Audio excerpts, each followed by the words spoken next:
Can Iron Man 2 make it twice as good, or does doubling up on the villains bring too many problems?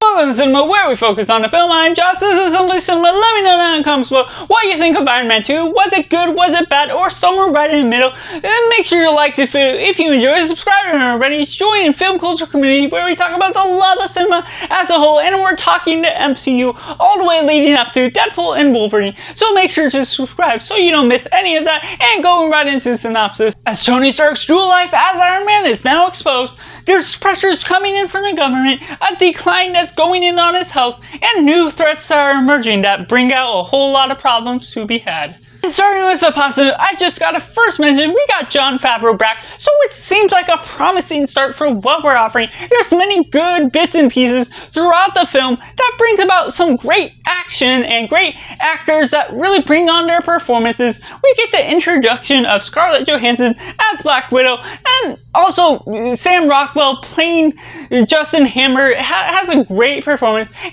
we have Ivan Vanko as well, that has his own arc at the beginning. What we're building up with his character, it goes about this film starting with a bang, and what you're building up between that and then introducing Iron Man dropping out of a plane, and now that we know the threat that Iron Man is now exposed, everyone knowing his identity, and just how that all goes about, brings about an interesting revelation into the nitpicks of what you get going forward of the MCU. But even within this film, just introduces some interesting new characters.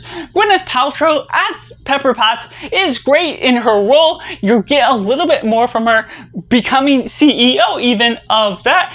And RDJ, Robert Downey Jr. as Iron Man and Tony Stark, just seeing his dual role and how he has to handle that, going through different ideas and midlife crisis type events, that brings out some great elements, while also learning some things of his past with his father, and everything we've learned with his character introduces us to new elements that we haven't seen for his character before. Now that we've gone past his main arc stage, even though he's still transitioning into humbling himself a little bit more in each part of what we're going through with his journey, and just how that brings about some different and interesting ideas. And then we also get Ivan Vanko and Justin Hammer teaming up, that doubles down on certain ideas and action that carries on through different parts of the film, that comes about to carry on many good elements to this film. That leads me into some of the mixed elements, where there's certain things that just don't always flow in a nice manner that it probably should. There's ideas that feel like they have a little bit more promise to them, but it is not as always focused on those ideas as a whole. Certain characters just get less of a screen time, or certain ideas just don't feel as fleshed out as they ought to be. And though it's not the most deafening thing in the world with certain ideas, some of the CGI just doesn't always feel complete. Now, there's a lot to be had with everything it tries to pull off. Certain things may not be as fleshed out or as complete looking for its time, but what it all has to carry on is good for the constraints that they may have had, even if it's not the best that they have to offer. But that leads me right into the negatives, where there's so much things that this film has to struggle. And while we get some great performances, especially from Sam Rockwell as Justin Hammer, his combination with Ivan Vanko just does not fit well. It feels like polar opposites, and that once you join those two characters, this chipper and happy and go lucky character, as well as Ivan Vanko, which is very slumbo and shy and doesn't really speak too much, their combination is just very frustrating and hard to watch. Just what that all pulls off. They're not working together as villains that are working along the same goal that makes sense.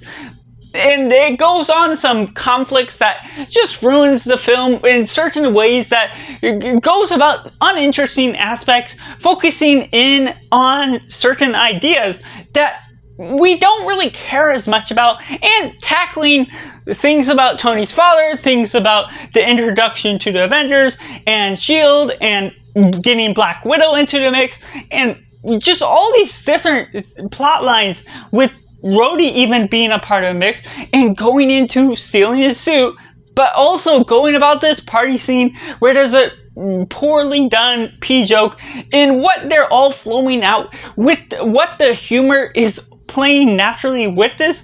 The acting is good for what they have to work with, but there were certainly problems in the set rushing into this film, that they set a certain deadline that Jon Favreau had to complete with this film, and the certain things didn't necessarily work out in the background with rewrites or anything along those lines, making things feel rushed, and the output doesn't feel even remotely as good as it ought to have been, juggling these different ideas or even cutting out certain ideas to fully fill out some characters to their fullest. And even if the performance reflect a good actor on many of the different levels, there's certain things that they struggle through some of the writing that makes this story feel less interesting and almost makes you lose attention to which film a scene came from, such as introduction of Black Widow. Oh, that came from Iron Man 2.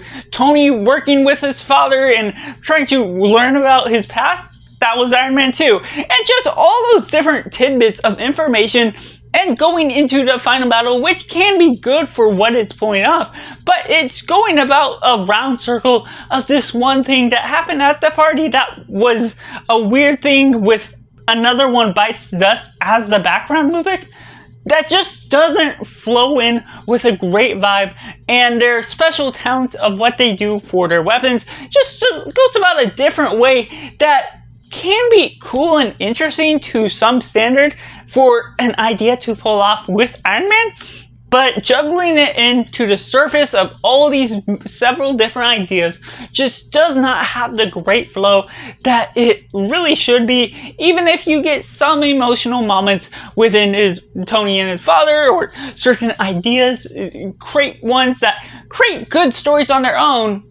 But the editing can feel a little bit chopped up just because some ideas can be so different, and while some things can be the best they can, it's not always the best that it is going to be worthwhile. And so therefore, I have to rate Iron Man 2 a simply 3 out of 10, where I was just not too super fond of this film, and still not am as a whole. So let me know down in the comments below what you think of Iron Man 2. Is it good? Is it bad? Or somewhere right in the middle? Let me know all that. Make sure to like this video if you enjoy it, subscribe, and are ready to join in the film culture community, and we'll be talking about the rest of the MCU as we lead up to Deadpool and Wolverine. So thank you for watching, and make sure to do yourself a favor and go watch a movie.